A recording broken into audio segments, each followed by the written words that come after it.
মোৰ ল'ৰাটো বাবা গুচি গ'ল ঐ আছো না ফোন কৰ আছো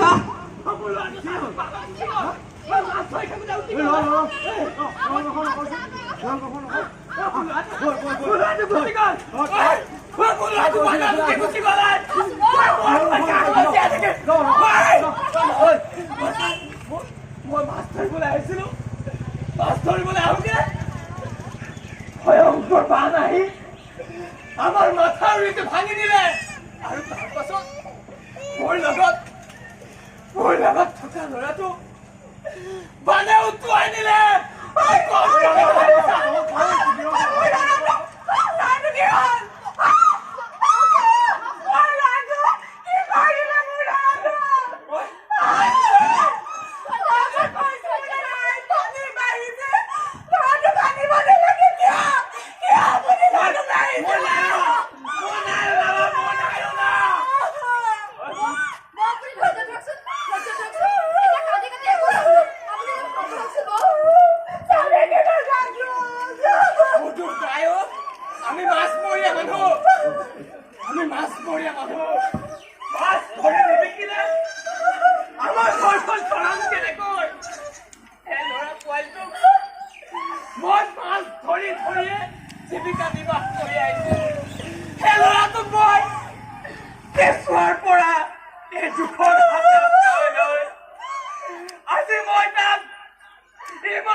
কিন্তু আজি মোৰ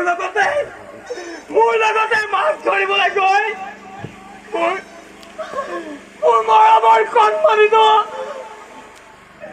আজি ভয়ংকৰ পাৰত গুচি গ'ল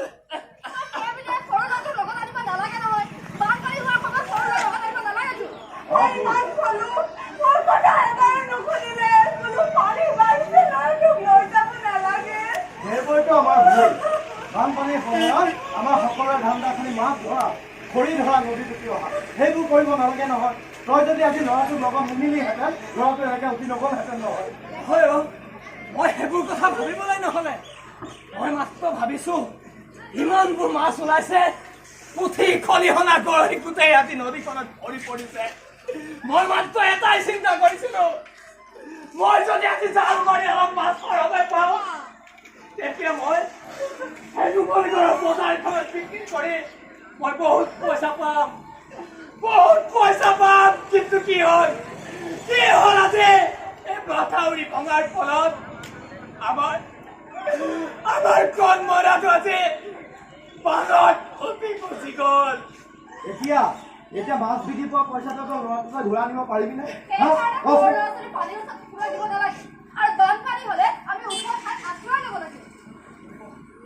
এইটোতো হয় এইটো সঁচা কথা কৈছে আপোনালোকে আৰু সৰু ল'ৰা ছোৱালী লৈ কেতিয়াও নদী কিনাৰলৈ যাব নালাগে বেছি পানী উঠা জেগালৈ যাব নালাগে সদায় ওখ জেগাত আশ্ৰয় ল'ব লাগে বৈদ্যুতিক তাঁৰৰ সংস্পৰ্শলৈ যাব নালাগে ট্ৰেন্সফৰ্মাৰৰ ওচৰলৈ যাব নালাগে কাৰেণ্টৰ মানুহক খবৰ দিব লাগে কাৰেণ্ট কাটি দিবলৈ ক'ব লাগে আৰু যদি কাৰেণ্টৰ মানুহে কাৰেণ্ট কাটিও থয় তেওঁলোকক কেতিয়াও হাই হুলস্থুল কৰিব নালাগে কাৰেণ্ট দে বুলি কাৰণ বানপানীৰ সময়ত কি ঘটনা ঘটি যায় কোনেও গম নাপায় আমি সিমানবোৰ কথা নাজানোৱেই আমি মাত্ৰ জানো আমি পইচা পাব লাগে পইচা পাই আমি ঘৰখন চলাব লাগে আমি মাত্ৰ সিমানেহে জানো কিন্তু আজি আপুনি সঁচাকৈ বহুত জানিবলগীয়া কথা আমি বানপানী আহিলে আমি কেৱল যাব পাৰিলো বানত উঠি অহা সেই খৰি খেলবোৰ ধৰিবৰ বাবে জাপ মাৰিলো বানত কেৱল আমি সেই মাছ দুটা ধৰিবৰ বাবে কিন্তু আজি মই উপলব্ধি কৰিছো আপোনাৰ কথা আৰু এটা কথা জানিব লাগে আপুনি যে ক'লে দলঙৰ ওপৰতে পাৰ হ'ব নালাগে সেইটো কিন্তু সঁচা কথা হয় বাঁহৰ দলঙৰ ওপৰেদি একেবাৰে পাৰ হ'ব নালাগে বানপানীৰ সময়ত কোন সময়ত দলং ভাঙি যায় কি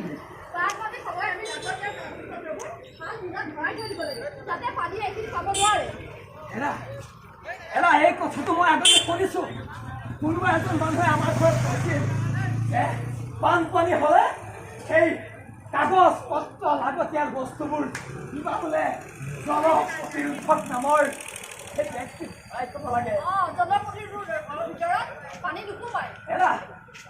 চিনিয়ে নাপাওঁ নহয় সেই জল প্ৰতিৰোধ মোনাটোনো কেনেকুৱা কিন্তু তহঁতি আজি কৈ দিলত সঁচাকৈ বুজি পাইছোঁ মানে সেই মোনাটোত পানী নোসোমায় এৰা এৰা কিন্তু মোৰতো যি ভাগ্যত আছিল সেয়া হৈয়ে গ'ল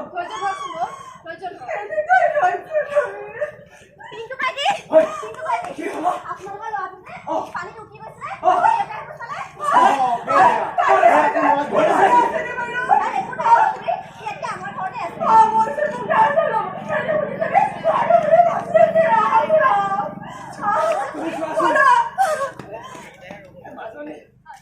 আজি সেই ওপৰত থকা নেদেখাজনে হয়তো হয়তো আমাক চাই আছিল হয়তো তেওঁ আজি কিবা দৃষ্টি কৰিছিল আমাৰ ওপৰত সেইটো আজি ইমান এটা ডাঙৰ পানত উঠি যোৱাৰ পাছতো আমাৰ ল'ৰাটো এই দেউতাকে উঠাই থৈছে কি বোলে জীয়াই আছে মই তাৰ ওচৰলৈ যাওঁ কাইজি আপোনাক অশেষ ধন্যবাদ আপুনি এনেদৰে প্ৰত্যেকখন গাঁৱত সজাগতাৰ সৃষ্টি কৰিব কাইজি আৰু তহঁতৰ দৰে উঠি অহা যুৱতী প্ৰত্যেক গাঁৱত প্ৰয়োজন আছে আৰু এটা কথা বোলে কিবা হেনো চৰকাৰী এটা নাম্বাৰ আছে বোলে আমি সেইবোৰ একোৱে নাজানো বানপানীৰ সময়ত বিপদত পৰিলে 1077 এই নাম্বাৰটোত কল কৰিব লাগে 1077 আমিতো পঢ়িব নাজানো কিন্তু নাম্বাৰটো এবাৰ কৈ দিয়াৰ পিছত আমাৰ ইয়াত সোমালে ওলাই নাযায় আৰু আপোনালোকে ইয়াতে ধৰক মই ল'ৰাটোৰ ওচৰলৈ যাওঁতে মই ল'ৰাটোৰ মুখখন চাওঁগে মই বানপানী বাঢ়িলে কেতিয়াও মাছ ধৰিবলৈ নাযাওঁ আৰু কেতিয়াও নিনো আৰু কেতিয়াও মই খৰি খেৰ ধৰিবলৈ নাযাওঁ মই যাওঁ দেই মই যাওঁ আমিও যাওঁগে ব'লা ভাল